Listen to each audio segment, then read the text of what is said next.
he didn't mean bad weather. Papa lowered his spyglass and turned to her. He was a solemn man by nature, but she had never known him to look so grave. "Tonight must be the night you learn."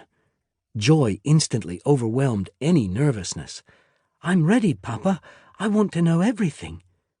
She'd been born on this sandy crescent of an island, and her whole life her father had been keeper of the Gibraltar Point light.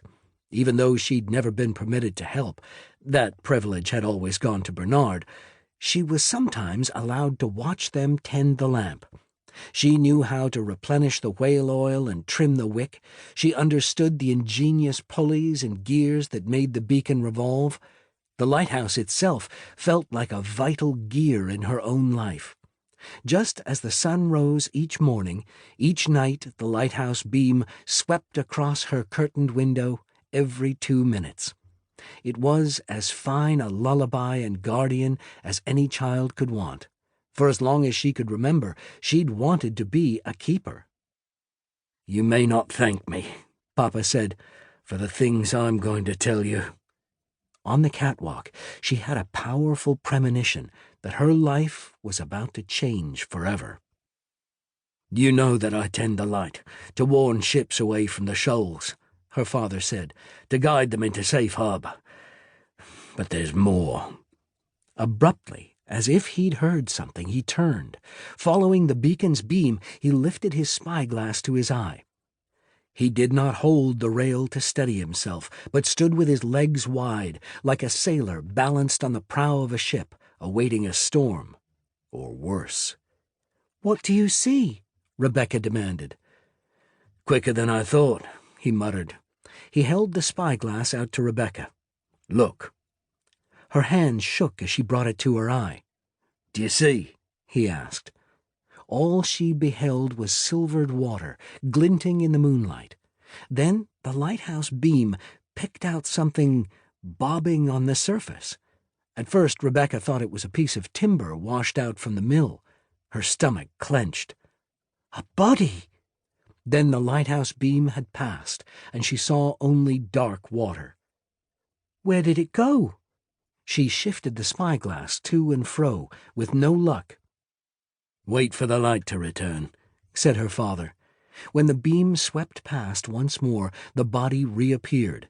It was face down in the water, a sodden blouse, long weed-matted hair, an arm weakly churned the water. "She's alive!" Rebecca cried, looking away from the spyglass. Her father had already rushed back inside the lamp room. She hurried after him. "Papa, we need to get the boat!" She didn't understand why he wasn't sounding the alarm, or bolting to the beach. The poor woman had obviously been washed overboard, or her ship had foundered. "Papa?" From around his neck he slipped off the tarnished lighthouse pendant he always wore. He inserted it like a key into the sturdy iron column that supported the lamp.